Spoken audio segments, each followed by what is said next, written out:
కొప్పర్తి కథావాహిని శ్రోతలకు స్వాగతం.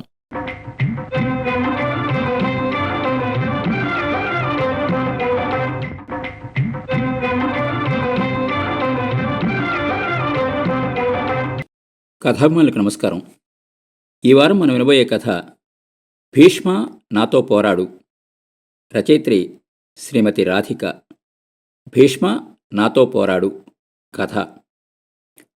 చుట్టూ యుద్ధం చేసిన భీభత్సం, తెగిపడిన తలలు, చెల్లాచెదురైన మొండాలు, ధారలుగా పారి గడ్డకట్టిన రక్తం, విరిగిపోయిన రథాలు, కూలిపోయిన ఏనుగులు, గుర్రాలు. పృథ్వీ ఇంతవరకు చూడని యుద్ధం. ఎన్ని జీవితాలు, ఎన్ని జీవాలు ఈ యుద్ధం ముగిసేలోపు అంతమవుతాయేమో. చుట్టూ పరికించాను. ఎవరిదో మూలుగు వినపడుతోంది. కాసేపట్లో రాబోయే చావు కళ్ల ముందు కనబడుతున్నట్లుగా ఉన్నది. పాపం భార్యాపిల్లలు గుర్తొచ్చుంటారు. వాళ్ల కోసం ప్రాణం కొట్టుకున్నట్టున్నది. నేను మరణిస్తే నన్ను గుర్తు చేసుకునేవారు కానీ, నా కోసం దుఃఖించేవారు కానీ ఎవరూ లేరు. త్వరలో ఈ యుద్ధంలో నేను మరణిస్తాను. అది నా భౌతిక మరణం.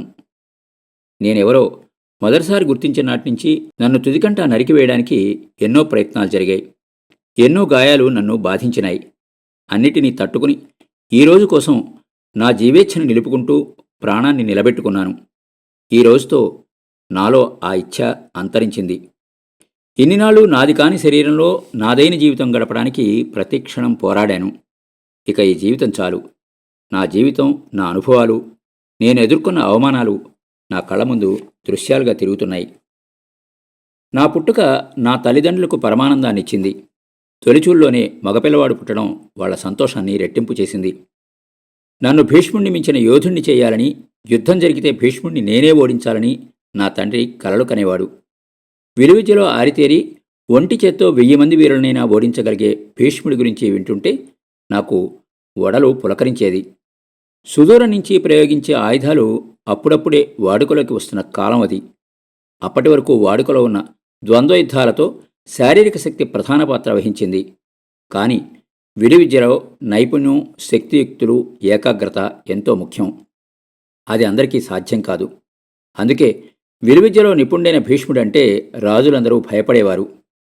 నా తండ్రి నాకు చిన్నప్పటి నుంచి భీష్ముడి పరాక్రమాల గురించి చెప్పడం వలన నా మనసులో భీష్ముడంటే గురుభావం కలిగింది. ఎప్పటికైనా యుద్ధం జరిగితే, భీష్ముడు ఎదురైతే భీష్ముడిని మెప్పించడమే లక్ష్యంగా విలువిద్య నేర్చుకున్నాను. విలువిద్యలో నా నైపుణ్యం చూసి నా తండ్రి ఎంతో సంతోషించేవాడు.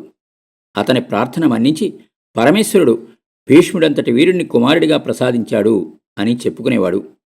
కాని నేను ఎదుగుతున్న కొద్దీ తెలియని బాధ నన్ను దహించి వేసేది. నేను మిగతా వాళ్ళకి భిన్నంగా ఉన్నాను అన్న ఆలోచన నన్ను స్థిమితంగా ఉండనిచ్చేది కాదు. లోపల అగ్నిపర్వతం పేలుతున్నట్టుగా, నాలో ఇంకెవరో ఉండి నన్ను నియంత్రిస్తున్నట్టుగా తోచేది. లోపల ఉన్నవారిని తరిమికొట్టి అందరి వలె ఉండడానికి శతవిధాలా ప్రయత్నం చేశాను. నాకది సాధ్యం కాలేదు. దాసీ పిల్లల దగ్గర తీసుకున్న దుస్తులు ధరించేదాన్ని, పూలు పూసలతో ఆడపిల్లవలే అలంకరించుకునేదాన్ని, నాతోటి బాలికలతో కలిసి ఆటలాడేదాన్ని. నా తల్లిదండ్రులు నా ప్రవర్తనని పసితనంగా భావించి నన్ను మందలించేవారు. నా స్వభావం పసితనం కాదు, సహజమైనది అని వారికి తెలియడానికి ఎంతో కాలం పట్టలేదు. ఒకరోజు స్నానం ముగించుకుని వచ్చాను. నా సేవకుడు నా దుస్తుల్ని సిద్ధంగా ఉంచాడు. ఆ దుస్తులు చూసి నేను, అవి బాలురు వేసుకునే దుస్తులు, నేను బాలికని, నాకు బాలికలు వేసుకునే దుస్తులు కావాలి, వెళ్ళి తీసుకురా అని పురమాయించాను. అతడు స్థాణువయ్యాడు. నాకు నచ్చచెప్పడానికి ప్రయత్నం చేశాడు. ఆ దుస్తులు ధరించాలనే ఆలోచనే నాకు దుర్భరంగా తోచింది. అతడి మాట వినలేదు. అతడు వెళ్ళి నా తల్లిని తీసుకునొచ్చాడు. ఎప్పట్లాగే అది పెంకితనంగా భావించిన నా తల్లి నాకు నచ్చచెప్పడానికి ప్రయత్నం చేసింది. అమ్మా, నేను బాలికని, నాకు బాలికలు వేసుకునే దుస్తులే కావాలి, నాకవి ధరించాలని అనిపిస్తుంది, అవి తెప్పించు. నేను చాలా స్థిరంగా చెప్పాను. బహుశా నేనుగా ఉండడానికి మొదలుపెట్టిన మొదటి యుద్ధం అది. యుద్ధంలో కొంతమంది అయినా మన తరఫున ఆయుధం పట్టేవాళ్లుంటారు. కానీ నేను చేసే యుద్ధంలో నేను ఒంటరిని అని తెలియడానికి ఎంతో కాలం పట్టలేదు. నాది మొండితనంగా భావించిన నా తల్లి నా తండ్రిని పిలవమని సేవకుడికి పురమాయించింది. నాపై ఎంతో ఆశలు పెట్టుకుని నన్ను ఎంతో ప్రేమించే నా తండ్రి విషయం తెలిసి ఆందోళనతో వచ్చాడు. నాకు సర్ది చెప్పడానికి ఇద్దరూ చాలా ప్రయత్నం చేశారు. నేను బాలుడినని, యువరాజునని, నా ప్రవర్తన అలా ఉంటే నలుగురు నవ్వుతారని నన్ను బుజ్జగించారు, భయపెట్టారు. చివరి అస్త్రంగా నన్ను దండించారు. కానీ నేను వారి మాట వినిపించుకోలేదు. నా పట్టుదలతో విసిగి వెళ్ళిపోయిన వాళ్ళు ఒక దాసీ కుమార్తెని పిలవనంపారు. ఆమెను వివస్త్రం కమ్మని ఆదేశించారు. ఆ పిల్ల నా తండ్రి ఆదేశాన్ని పాటించి తన వంటిపై దుస్తులను తొలగించింది. చూడు, బాలికంటే ఇలా ఉంటారు. నువ్వున్నావా? బాలికనని తెలియచెప్పే ఒక్క అంగమైనా నీకుందా? ఉంటే చెప్పు, నిన్ను బాలికగానే పెంచుతాం. నీకు కావలసిన దుస్తులు, పూసలు, పువ్వులతో నిన్ను అలంకరించమని ఆదేశిస్తాం. సరిగా చూసి చెప్పు, నా తండ్రి కోపంతో చెప్పాడు. నేను అవమానంతో కుంగిపోయాను. స్త్రీయో పురుషుడో ఎలా నిర్ణయిస్తారు? శారీరక అంగాలతోనా? మనసు, హృదయ స్పందనలతోనా? నా హృదయం ఒక స్త్రీది. నా స్పందనలు, వాంఛలు, కోరికలు, ఆలోచనలు అన్నీ కేవలం స్త్రీవి మాత్రమే. కానీ నా శరీరంతో నన్ను గుర్తిస్తూ నా మనసును గుర్తించడానికి నిరాకరించే వీరికి నేను స్త్రీని ఎలా నిరూపించగలను? నన్ను హక్కున చేర్చుకోవలసిన నా తల్లిదండ్రులే నన్ను గుర్తించ నిరాకరిస్తే లోకానికి నన్ను నేను ఎలా ప్రదర్శించుకోగలను? నేను కుప్పకూలిపోయాను. నన్ను ఆ స్థితిలో వదిలి అందరూ వెళ్ళిపోయారు. నా కళ్ళ ముందు ఆ దాసి నగ్న శరీరం నిలబడి ఉన్నది. నువ్వు బాలికవు కావు అని నన్ను వెక్కిరిస్తున్నట్లుగా ఉన్నది. నా దుస్తులను తొలగించి నన్ను నేను చూసుకున్నాను. నా అవయవాల్ని పరికించి చూసుకున్నాను. నాకు పట్టరాని దుఃఖం వచ్చింది. నేనెందుకు ఈ శరీరంలో ఉన్నాను? నాది కాని శరీరం, నాకు సంబంధం లేని అవయవాలు. నన్ను నేను గోడతో రక్కుకున్నాను. నాది కాకపోయినా నన్ను అంటిపెట్టుకున్న ఈ శరీరాన్ని నాశనం చేయాలని, హింసించాలని ప్రయత్నించాను. శస్త్రవిద్యలు నేర్చుకునేటప్పుడు చిన్న గాయానికే తల్లడిలే నా తల్లిదండ్రులు మనసంతా గాయాలతో ఆసరా కోసం ఎదురుచూస్తున్న నన్ను అనాథలాగా వదిలివేశారు. నన్ను నన్నుగా స్వీకరించడానికి సిద్ధపడలేదు. ఈ శరీరంను ఇమడలేక ఆత్మహత్య చేసుకుందామని ప్రయత్నించాను. అప్పటికే నేను భీష్ముడంతటి వాడినని లోకమంతా చాటించిన అనుభవజ్ఞుడైన నా తండ్రి అతని ప్రతిష్ట కోసం నేను ఎటూ పారిపోకుండా, ఆత్మహత్య చేసుకోకుండా నాకు కాపలా పెట్టాడు. నా ప్రయత్నాలన్నీ విఫలమయ్యాయి. నన్ను స్త్రీగా నిరూపించుకోవడం కోసం అనుక్షణం నేను ప్రయత్నించేదాన్ని. నాకు అందుబాటులో ఉన్న దుస్తులు, అలంకరణ సామగ్రితో వీలైనంత వరకు బాలిక వలె అలంకరించుకునేదాన్ని. నేను కంటపడగానే నేను మానవుణ్ణి కానట్టు, విచిత్ర ప్రాణినైనట్టు అందరి చూపులు నన్ను శోధించేవి. సేవకులు నా వెనుక నవ్వుకునేవారు. ఆ నవ్వులు నా గుండెల్లో గుచ్చుకునేవి. అయినా నేను యుద్ధం ఆపలేదు. ఈ స్థితిలో కూడా నేను ఎంతో ఆసక్తితో విలువిద్య నేర్చుకునేదాన్ని. నేను స్త్రీగా మారిన తరువాత భీష్ముణ్ణి నేను ఆరాధిస్తున్నానని నాకు తెలిసింది.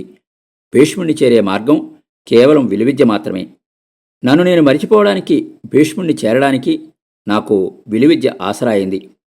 పురుషుడి శరీరానికి ఉండే శారీరక బలం, స్త్రీ సహజ సిద్ధమైన నైపుణ్యం రెండూ నాకు ఉండడం వల్ల విలువిద్యలో నేను పరిణితి సాధించాను. నాది ఉన్మత్తతో లేక ఏదైనా మాయ నన్ను ఆవరించిందో అని భావించిన నా తండ్రి గొప్ప వైద్యులను పిలిపించి నాకు తగిన వైద్యం చేయమని ఆదేశించాడు. వారి వైద్యం నాలో ఎలాంటి మార్పు కలిగించలేకపోయింది. నాలాంటి సమూహానికి నాయకత్వం వహిస్తున్న వారిని పిలిపించాడు. నన్ను మామూలు మనిషిని చేస్తే ఎన్నో బహుమతులిస్తానని ఆశపెట్టాడు. స్వామి, మేము శివుడి రూపాలం. మా దీవెన మీకు విజయం కలిగిస్తుంది. అర్ధనారీశ్వరం.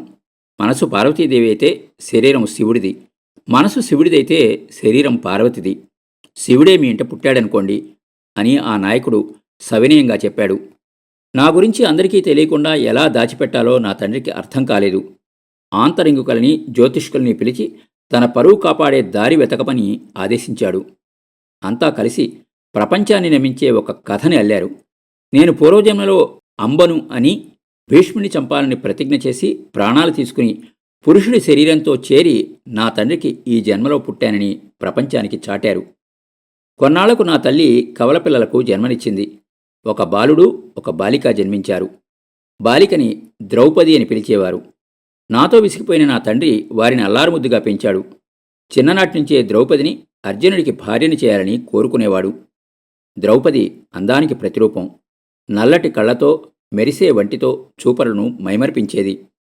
ద్రౌపదిని చూసి నాలో నేనే ముడుచుకుపోయేదాన్ని. ఆడవాళ్లు కూడా మోహించే ద్రౌపది సౌందర్యాన్ని రోమాంచితమయ్యి మొద్దుబారి ఉన్న నా శరీరంతో పోల్చుకుని కుంగిపోయేదాన్ని. నా శరీరాన్ని హింసించేదాన్ని. నా శరీరానికి ఉండే పురుష అవయవాలను తొలగించుకోవాలనే ప్రయత్నంలో చాలాసార్లు చావు అంచు వరకు వెళ్ళి వచ్చాను. నాకు వివాహం చేయాలని నా తండ్రి నిర్ణయించాడు. వివాహం తప్పించుకోవడానికి ఎన్నో ప్రయత్నాలు చేశాను. ప్రాధేయపడ్డాను, బ్రతిమాలాను, బెదిరించాను. కానీ నా మాట వినకుండా వివాహం జరిగితే నేను సరైతానని, బంధుత్వంతో రాజ్యం పటిష్టమవుతుందని భావించి నన్ను బంధించి దశార్ణ దేశపు రాజు కూతురుతో వివాహం జరిపించారు. నేను స్త్రీనై మరొక స్త్రీని వివాహమాడవలసి రావడం నేను తట్టుకోలేకపోయాను. కానీ నాకు పారిపోవడానికి గాని, ఆత్మహత్య చేసుకోవడానికి కానీ దారిలేక ఆ అమాయకురాలి జీవితం అన్యాయం చేశాను. మొదటి రాత్రి నన్ను, నా వస్త్రధారణని చూసిన ఆ పసిపిల్ల మూర్ఛపోయింది. నేను పురుషుణ్ణి కానని, ఒక స్త్రీని అని అందరికీ చెప్పి తన తండ్రికి కబురంపింది. ఆమె తండ్రి మోసపోయినందుకు నా తండ్రిని నిలదీశాడు. అతని వాదనని నా తండ్రి వినిపించుకోలేదు. నన్ను పరీక్షించుకోమన్నాడు. నా శరీరం పరీక్షకు గురైంది. మగ అంగాలున్న నన్ను మగవాడినని తేల్చారు. నా నడక, నా మాట, నా కదలికలు స్త్రీని తలపిస్తున్నా నా తండ్రి బలాన్ని బలగాన్ని చూసి ఎదురాడలేక ఆ అమాయకురాల్ని అన్యాయం చేసి దశార్ణ దేశపు రాజు వెళ్ళిపోయాడు. ఆమె గోడు పట్టించుకున్నవారు లేక, చెప్పుకునే నాథుడు లేక ఆ పసిప్రాణం కొట్టుకులాడింది. ఇంత కఠినమైన మనుషుల మధ్య ఇన్ని అవమానాలు పొందుతూ ఉండలేక దూరంగా వెళ్ళిపోవాలని నిర్ణయించుకున్నాను. నా వారసత్వ హక్కుని ఆసరాగా చేసుకుని నా తండ్రిని రాజ్యంలో ఏదైనా ప్రాంతానికి నన్ను రాజుని చేయమని అర్థించాను. నేను స్వతహాగా యోధురాలిని కావడంతో ద్రుపద రాజ్యానికి సుదూరంగా ఉన్న ఒక చిన్న ప్రాంతాన్ని నాకు అప్పగించాడు. నేను నాకు భార్యను చేసిన ఆ పిల్లని తీసుకుని ఆ రాజ్యానికి చేరాను. నా అమరికతో నా తండ్రికి, నాకు, నా భార్యకు స్వాంతన దొరికింది. నేను రాజుని కనుక నాకు నచ్చిన విధంగా ఉండే అవకాశం దొరికింది. నన్ను నేనుగా గుర్తించుకున్న నాటి నుంచి కొంతైనా నాలాగా బతకడానికి దొరికిన అవకాశం ఇది. నా మనసుకి కొంత స్వాంతన దొరికింది. మత్స్యయంత్రాన్ని అర్జునుడు పడగొట్టాడని విని సంతోషపడ్డాను. ద్రౌపది చిన్ననాటి నుంచి అర్జునుడినే భర్తగా భావించి ఆ తలపులతోనే జీవించింది. అర్జునుడి భార్య అవుతున్నందుకు ద్రౌపది పొందే ఆనందాన్ని తలుచుకున్నాను. కుంతి తన కుమారులను సంస్కారవంతులుగా పెంచింది. దాసీలను తాకబోమని వారితో ఒట్టు వేయించుకున్నది. తతిమా నలుగురు బ్రహ్మచారులుగా ఉండగా అర్జునుడు ఒక్కడే సంసార సుఖాన్ని అనుభవిస్తుంటే తన కుమారుల మధ్య అసూయ తలెత్తుతుంది అని భావించిన కుంతి ద్రౌపదిని 5గురికి భార్యని చేసింది. కాని 5గురితో శరీరాన్ని పంచుకోవడం ఎంత నరకమో! ఎలా ఉందో నా సోదరి! నా మనసు ద్రౌపదిని చూడాలని తహతహలాడింది. తన వారినందరినీ వదిలి ఒక్కరోజులో తన జీవితంలో జరిగిన పెనుమార్పులకి చిగురుటాకులాగా వణికిపోయింది ద్రౌపది. నన్ను చూసి కంట తడిపెట్టింది. జంతువులైనా తమకు నచ్చిన వాటితో జతకట్టడానికి ముందు మచ్చిక చేసుకుంటాయే. నా బతుకు జంతువు కన్నా హీనమైంది. అర్జునుడే నా భర్త అని నా మనసంతా నింపుకున్నాను. 5గురితో సంసారం ఎలా చేయాలి? నన్ను గురించి లోకం ఏమనుకుంటుంది అని హృదయ విదారకంగా విలపించింది. బాధపడకు తల్లి. కాలం, అనుభవాలు అన్నిటినీ ఎదుర్కొనే శక్తినిస్తాయి. లోకం గురించి చింతించకు. 5గురు భర్తలున్న నీ గురించి కూడా లోకం మన్నించే ఒక కథ అల్లుతారు. నిన్ను లోకం ఆదరిస్తుంది అని ఓదార్చాను. చాలా కాలం ద్రౌపది కన్నీరు నన్ను వెంటాడింది. దుర్యోధనుడు రాజ్యంలో భాగం ఇవ్వడానికి నిరాకరించడంతో యుద్ధం అనివార్యమైంది. నేను పాండవుల సర్వసేనానికి తోబుట్టునవడంతో నేను కూడా యుద్ధరంగంలో అడుగుపెట్టాను.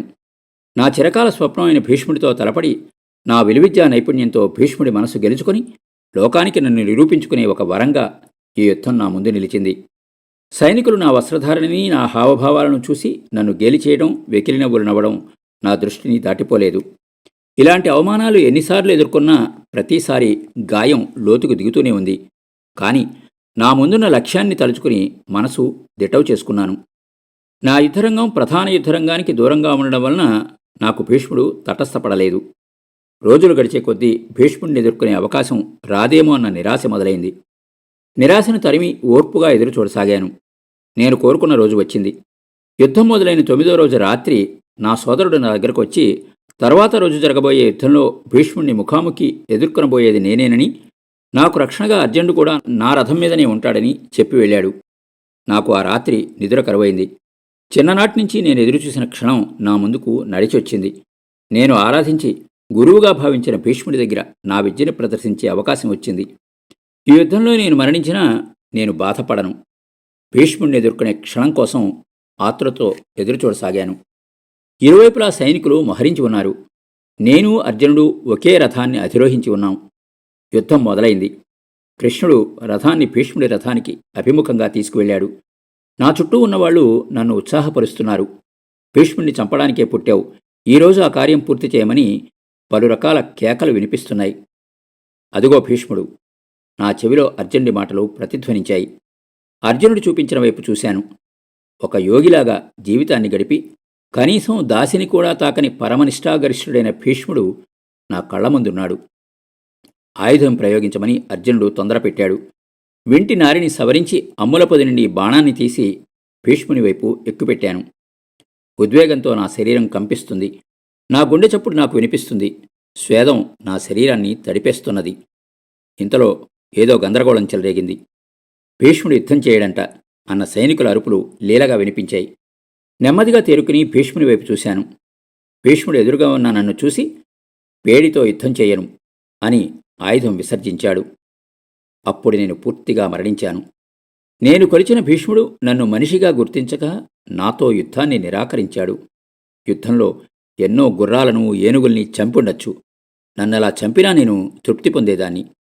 నన్ను ఒక ప్రాణిగా గుర్తించక నిరాకరించిన భీష్ముడు ద్రౌపదిని వస్త్రాపహరణం చేసి కుంతి మాతృత్వాన్ని అవమానించి ఎన్నో అన్యాయాలు చేసిన వారి వైపు నిలబడి యుద్ధం చేస్తున్నాడు. నేను వారిపాటి చేయనా? ఇదేనా న్యాయం? నా నైపుణ్యంతో, నా బుద్ధి వికాసంతో నన్ను గుర్తించకుండా నేను స్త్రీనో పురుషునో కానందుకు నన్ను నిరాకరించాడు. భీష్ముడి నుంచి ఆ నిరాకరణని, ఏహ్యభావాన్ని నా మనసు తట్టుకోలేకపోయింది. నేను విలువిద్యలో తనకు సరిసమానమని, నన్ను మనిషిగా గుర్తించి నాతో యుద్ధం చేయమని భీష్ముడిని వేడుకోవాలని ఉంది. మానవత్వంలో, బుద్ధిలో, శక్తి సామర్థ్యాలలో అక్కడ యుద్ధం చేస్తున్న ఎవరికీ తీసిపోనని గొంతెత్తి అరవాలని ఉంది. గొంతు తెగిపోయేలా ఏడవాలనుంది. కాని నా నోరు పెగలలేదు. నా హృదయం ఘనీభవించింది. నాలో జీవేచ్ఛ మరణించింది. అచేతనంగా ఉన్న నన్ను చూసిన అర్జునుడు అదను చూసి భీష్ముడిపై బాణాలు సంధించాడు. నా మరణం సంపూర్ణమైంది.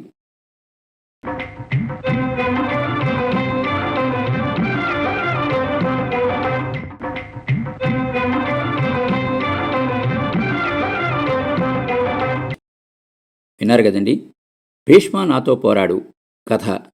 రచయిత్రి శ్రీమతి రాధిక. మార్చి 1978 రచించిన బోడపాటి హరితాదేవి గారి కలం పేరు రాధిక. వీరి మొదటి కథ బంధం 2013లో ఆదివారం ఆంధ్రజ్యోతిలో ప్రచురించబడింది. 5 కథలు ప్రచురించారు. నెల్లూరు గవర్నమెంట్ పాలిటిక్స్ కాలేజీలో హెడ్ ఆఫ్ ది డిపార్ట్మెంట్గా బాధ్యతలు నిర్వహిస్తున్నారు. మరో మంచి కథతో మళ్ళీ కలుద్దాం. అంతవరకు సెలవు. మీ కొప్పర్తి రాంబాబు, విశ్రాంత ఉద్యోగి, ఇండియన్ బ్యాంక్, విజయవాడ.